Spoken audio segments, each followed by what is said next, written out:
Adventures in time and space, told in future tense.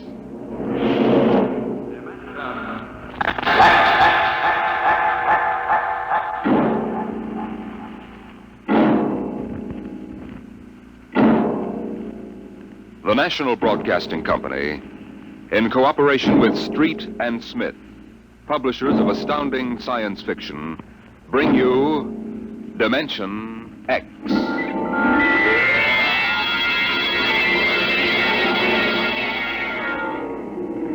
It happened during a routine skirmish in the Great War. Patrols advanced from the defense perimeter under jet cover and preceded by napalm throwers. The enemy defended in depth and mopped up with guided 98s fired from 40 miles to the rear. The blast area was 10 miles in circumference, and the medics didn't find much to pick up over 500 yards in. Take it in here. Where? Look out, it's lousy with mud. Okay, man. Guide me.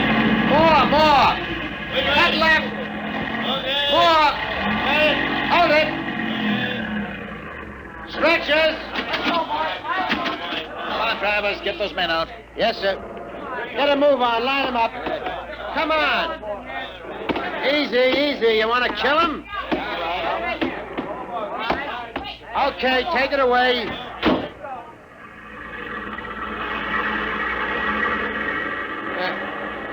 They might have left these Joes where they was. Half of them won't last till the plane comes. As long as they're alive, they'll be treated. Get out the tags, Travis. Start talking names. Yes, sir. This one must have been 1,000 yards in. Get his dog tag out. What a mess. Here. Hartley, Allen, Captain G5, Chem Research, AN73D, number SO238694003J. Alan Hartley? Alan Hartley. Well, if that could be the hunter that wrote Children of the Mist and Conqueror's Road. Never heard of him. Major, I think maybe he's part conscious. Maybe I should give him another shot. Go ahead, Sergeant. There isn't much else we can do for him. It's a rotten shame. Ain't it always? Okay, Captain, give me your arm. There.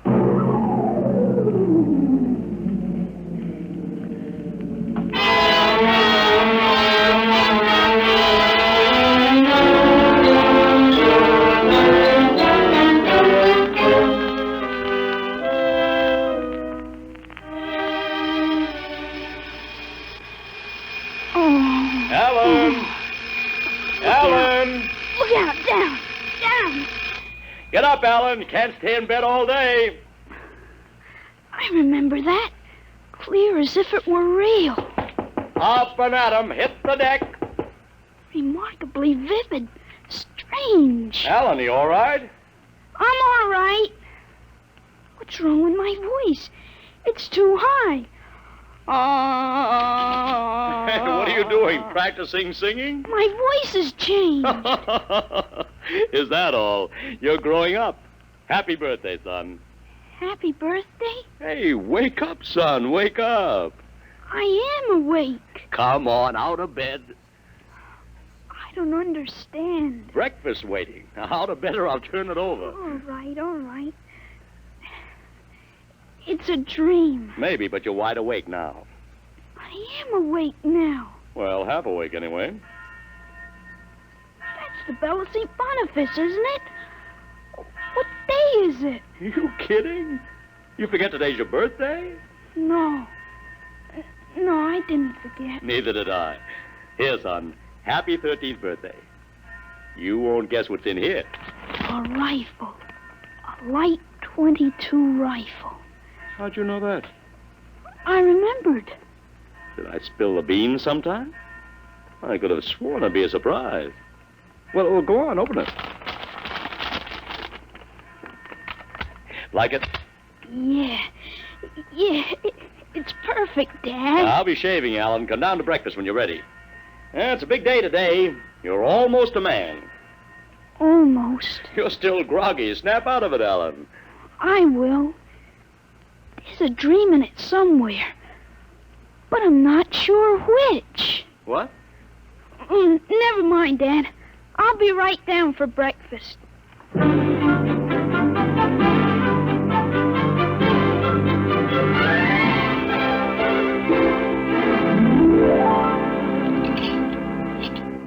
Now for coffee.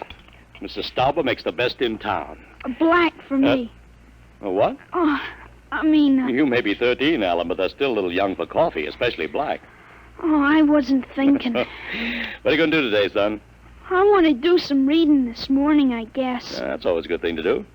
After breakfast, suppose you take a walk down to the station and get me a Times. Didn't it come? What, the Times? They don't deliver. Be a good idea, though. Maybe I'll talk to Sam Ashburn about it. Here's a $50, Alan. Get anything you want for yourself out of the change. Thanks, Dad. Finish your milk before you go. Oh, sure, Dad. And hurry back. I like to finish the crossword puzzle before lunch.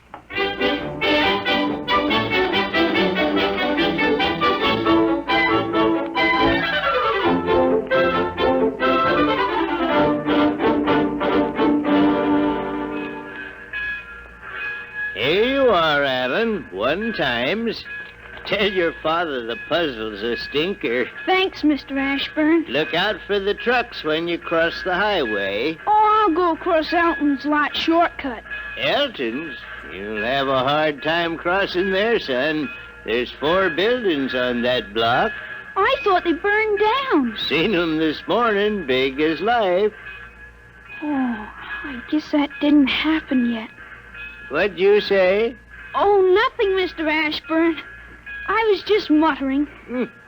In my days, youngsters talked up. Yes, sir. Bye, Mr. Ashburn.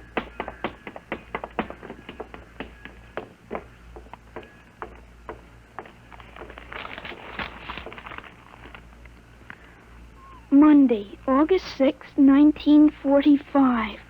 Okinawa 1, bombing Japan. Hey, Alan, wait up. Larry Morton. Hiya, Larry. Hi, Al. Hey, you want to have a catch or something? No, I have some things I want to do at home. Wow, get him. Fancy pants talk. Things I want to do at home. Oh, go chase yourself around the block. Go jump in a garbage can, will you? Go take a flying jet to the moon. Hey, that's a new one. A flying jet to the moon. Hey, you thought up a new one, Al. Yeah. Hey, how about us going swimming at the canoe clubs after? Gee, I wish I could. I gotta stay home.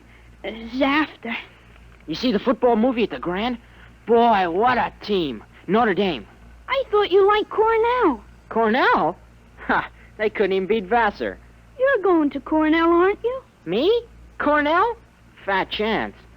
I'll bet you do. I wouldn't take your money. I know you wouldn't. You'll go to Cornell, all right. Cornell. Far above Cayuga's waters, there's an awful smell. Just the same, you'll go to Cornell. I've got to hurry, Larry. Well, so long, Al. See ya. So long, Larry. See ya.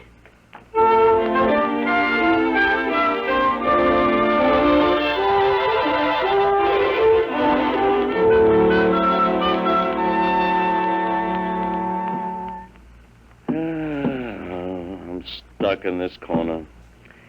A 7-letter word to mix in proportion. Titrate. Huh? T-I... It fits. How'd you know that, Alan? What? Oh, I read it somewhere, I guess. Oh. What are you reading now, Tarzan again? No, not Tarzan. It's refreshing to see you with a book. Sometimes I think I ought to forbid comic books in the house. Yeah, they must be raising the devil with those bombing raids in Japan. How long do you think the war in Japan will last, Dad? Oh, I'd say the middle of 1946. We'll have to invade those islands foot by foot. I wouldn't be surprised if the war was over very suddenly. How, by magic? There isn't a thing on earth will make those Japanese surrender. You expect somebody to make a pass and it'll be all over by this afternoon? That's just about it. Mr. Hartley, excuse me. Could I see you for a minute? Oh, hello, Mr. Gutchall. Sure. That's Frank Gutchall, Dad? That's right. Excuse me. Didn't mean to disturb you, Mr. Hartley. That's quite all right. It's a lovely day, isn't it, Mr. Gutchall? The Lord's world is always beautiful. Oh, of course, Mr. Gutchall. Mr. Hartley, I wonder if you could lend me a gun and some bullets. Huh? My little dog's been hurt and it's been suffering something terrible. Oh, that's too bad. I want a gun to put the poor thing out of its pain. Oh, of course. How would a 20-gauge shotgun do? You wouldn't want anything heavy. I was hoping you'd let me have a little gun. maybe so big. A pistol? So I could put it in my pocket. Wouldn't look right for a godly man to carry a hunting gun through town. I don't hold with killing innocent creatures. People wouldn't understand that it was for a work of mercy. Of course, I understand. You're a very religious man. The whole world is evil, Mr. Hartley. Well, sometimes it certainly looks like it. Well, I have a Colt 38 special from the auxiliary police outfit. That's fine. You'll have to bring it right back, Mr. Gutchall. I might be called out. Dad, Dad, wait a minute. I just remembered. Remembered what, son? Aren't there some cartridges left for the Luger? Then you wouldn't be without the Colt. Hey, that's right. I've got a German automatic, Mr. Gutchall, I could let you have. That way I wouldn't get stuck. Wait, Dad, I'll get it. I know where the cartridges are. Well, be careful, son. Well, Mr. Gutchall, it sure turned out nice after all that rain.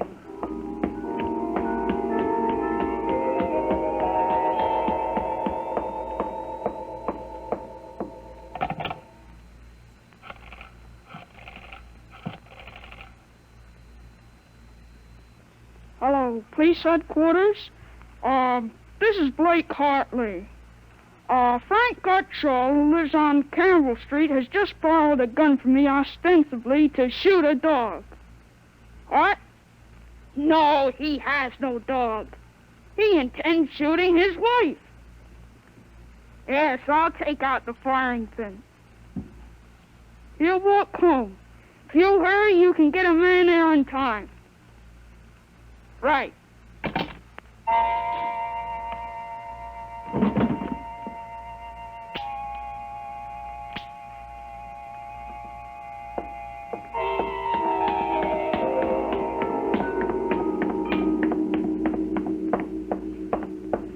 Oh, there you are. What kept you, Alan? I couldn't find the cartridges at first. I'll show Mr. Gutchall how it works. It's all loaded, ready to shoot. This is the safety, and just push it forward and up. There are 8 shots in it. Did you load the chamber, Alan? Oh, sure. It's unsafe now. You understand how it works, Mr. Gutchall? Yes, I understand. Thank you, Mr. Hartley. Thank you, Sonny. Goodbye. Goodbye, Mr. Gutchall. Return the gun when you're done. Yes, I'll be done with it soon. Goodbye. Alan, you shouldn't have loaded that gun. I guess it's all over now. I had to keep you from fooling with it. Didn't want you to see I took out the firing pin. You what? Gutchall didn't want that gun to shoot a dog. He's a fanatic. He sees visions, hears voices. The voices probably put him up to this. I'll submit that any man who holds intimate conversations with disembodied spirits isn't to be trusted with a gun. He wants to shoot his wife. What are you talking about? While I was upstairs, I called the police. I put a handkerchief over my mouth and told them I was you. Why'd you have to do that? I couldn't have told them this is little Alan Hartley, 13 years old. And suppose he really wants to shoot a dog. What kind of a mess will I be in then? No mess, because I'm right. But you'll have to front for me. They give me a lot of cheap boy hero publicity, which I don't want. This is crazy, Alan. This is absolutely crazy. We'll have the complete returns in 20 minutes.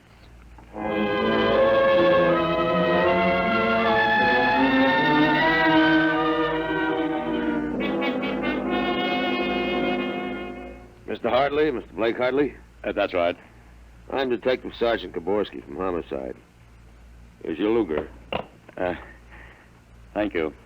I don't know how you spotted that guy, but when we busted in, he was pointing that gun at his wife, wearing a blue streak because it wouldn't go off. Well, I'm glad I was able to help. They may have some kind of citation, Mr. Hartley. Oh, I don't think that's necessary. Well, in the department, we figure a little publicity never hurt nobody. Even a lawyer, huh? I really prefer to have it kept quiet. Well, whatever you say. We'll want you to drop around in the morning for a statement. I'll be glad to. Well, thanks, Mr. Hartley. Goodbye. Goodbye. Bye, Sonny. Goodbye, Sergeant. Why don't you take the citation, Dad? Well, you were right. You saved that woman's life. Let's see you put back the firing pin. Sure. There. Suppose we have a little talk. But I explained everything. You did not. Yesterday, you wouldn't even have known how to take this pistol apart. Today, you've been using language and expressing ideas that are outside of everything you've ever known before. Now, I want to know. Well, I hope you're not toying with a medieval notion of obsession. What? You say I'm changed. When did you first notice this? Last night, you were still my little boy. This morning, I don't know. You've been strange all day. Alan, what's happened to you? I wish I could be sure myself, Dad. You see, when I woke up this morning, all I could remember was lying on a stretcher injured by a bomb explosion. I was 43 years old and the year was 1975. 1975? That's right. You'll be 43 in 1975. But a bomb? Yes, during the siege of Buffalo in the Third World War. I was a captain in G5 Scientific Warfare General Staff. Buffalo? You mean Buffalo, New York? Yes, there had been a transpolar invasion of Canada. I was sent to the front to check on service failures of a new lubricating oil. I got hit by a bomb blast. I remember being picked up and getting a narcotic injection. The next thing I knew, I was in bed upstairs, and it was 1945 again. And I was back in my own 13-year-old body. Alan, you just had a nightmare to end all nightmares, that's all. I thought it might be that at first, but I rejected it. It wouldn't fit the facts. But it's ridiculous. All this Battle of Buffalo stuff. You picked it up listening to the radio. All the commentators have been going on about another war after this one.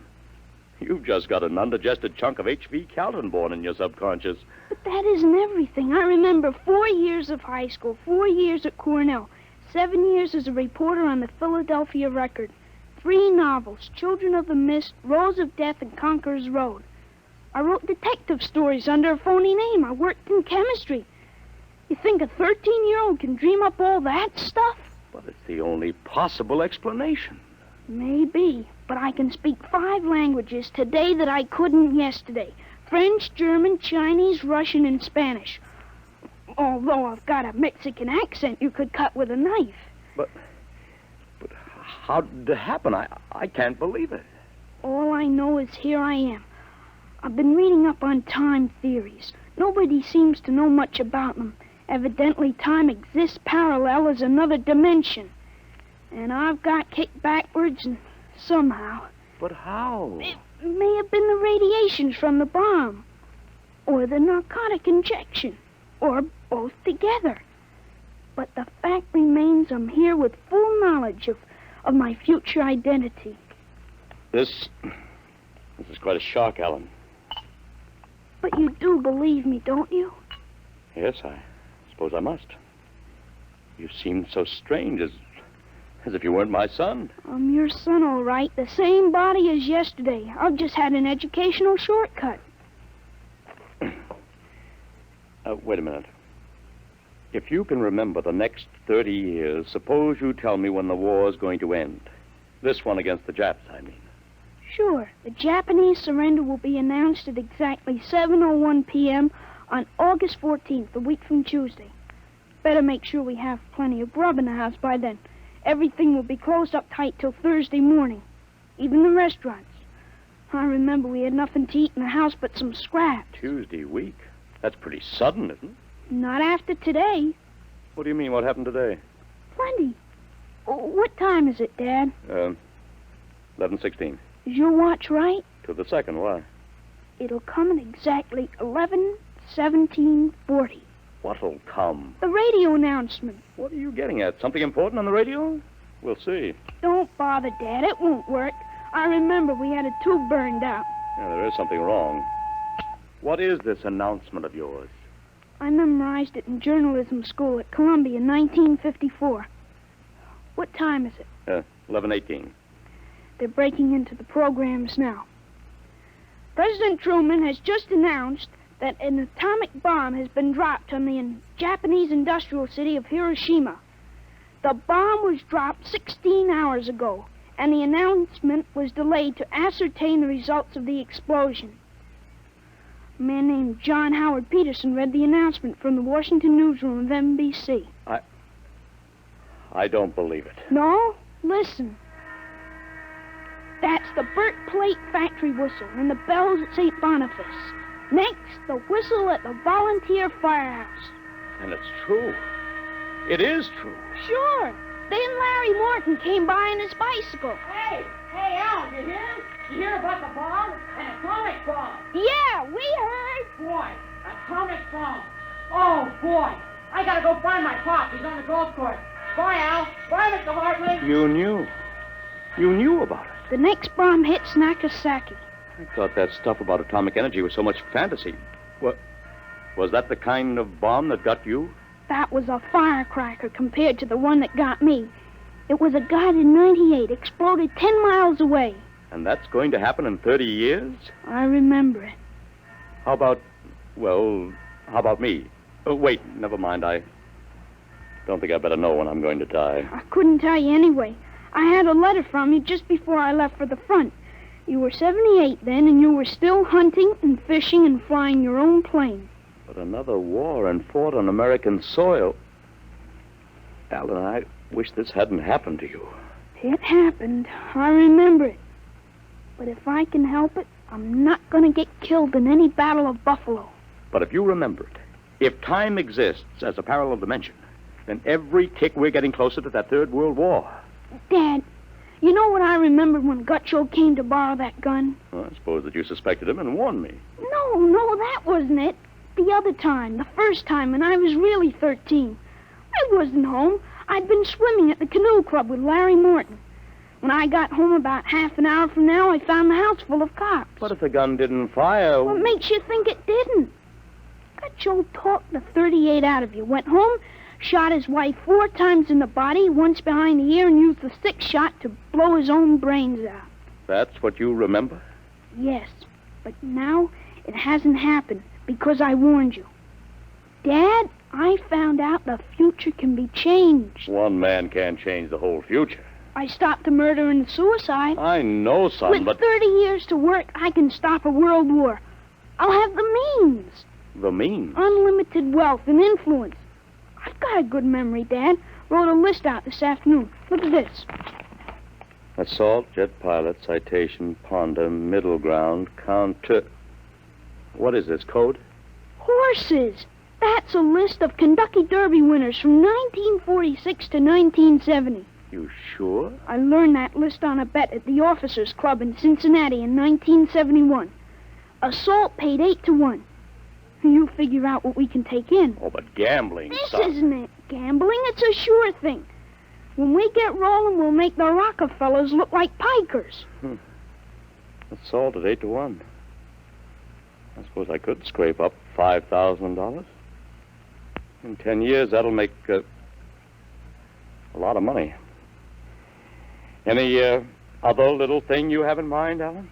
By 1952, we start building a political organization here in Pennsylvania. In 1960, I think we can elect you president. Oh, of course. President? Isn't that going a little too far? Why not? Who wouldn't vote for a politician who was always right? Besides, that's one thing we've got to change. In 1960, we had a man in the White House who was good to his wife and sang a nice tenor. And that's about all. He fouled up so completely we ended up at war. I think President Hartley might be a little more trusted to take a strong line. But I don't know anything about international decisions. I do. I know all the wrong ones. If we can stop a murder, with time we can stop a war. How do I start? Well, as I remember, just after that bomb announcement, you got a phone call from the City Fusion Party about the next election. Well, there is a lot of talk about a reform ticket. That call is going to be important, Dad. It's the turning point. You've got... There it is. What do I do? Answer it. Go ahead. But, Alan, Don't worry. I'll tell you what to say. Go ahead. Hello? Yes, this is Blake Hartley. Judge Crimmins? Well, just a moment. Alan. He's asking me to run. Oh, my head. Alan, what's the matter? Alan. Oh. He passed out. Alan, what do I do now? Alan, listen to me. Alan, what's the matter? Alan!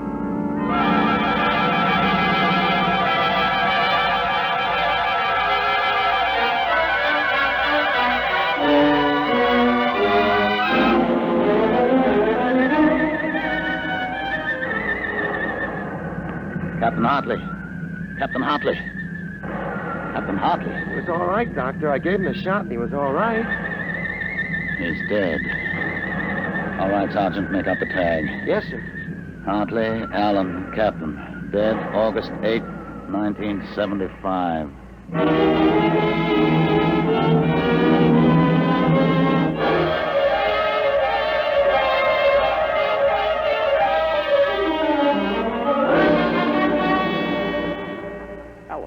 Alan, what happened? Alan! Huh? Alan, are you all right? Hi, Dad. I've got Judge Crimmins on the phone. What do I tell him? What? Alan, are you all right? You passed out.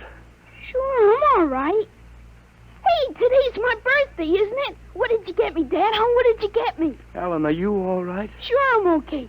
What did you get for my birthday, huh? Don't you remember the Third World War? What Third World War? Gee, Dad, what's the matter? You're looking at me funny. Judge Crimmins, I'll have to call you back. Goodbye. You don't remember. You're back again, aren't you? Back to 13 years old. Sure, I'm 13 today. For corn's sakes, Dad. You must have died up there. It was only a mind transfer. That means now I'm on my own. I have to do it myself without your help. Help for what? Oh, if it's the grass, I said I'd cut it tomorrow. No, it isn't the grass. I've got to save your life, Alan. I can't let you die that way in 1975. What are you talking about, Dad? You sound goofy. I've got to change it all by myself. Change what? Never mind, Alan. You don't know yet. Come on, let's have lunch. Sure, Dad. Hey, how about my present now? What did you get me for my birthday? Hey, in a minute, son. Go on in.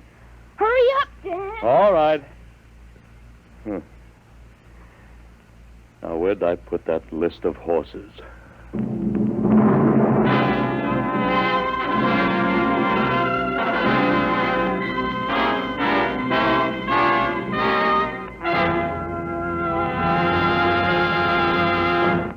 You have just heard another adventure into the unknown world of the future. The world of... Dimension.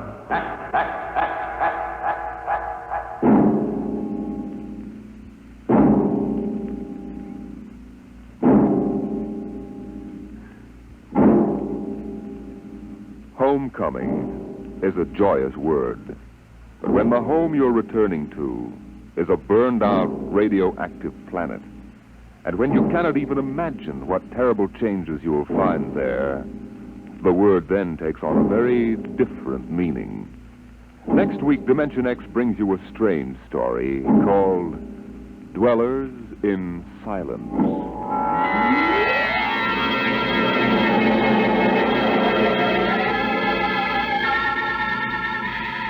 Dimension X is brought to you each week by the National Broadcasting Company in cooperation with Street and Smith, publishers of the magazine Astounding Science Fiction. Today, Dimension X has presented Time and Time Again, written for radio by Ernest Kenoy, and the story by H. Beam Piper. Featured in the cast were David Anderson as Alan and Joseph Curtin as his dad. Your host was Norman Rose. Music by Albert Berman. Dimension X is produced by William Welch and directed by Fred Way.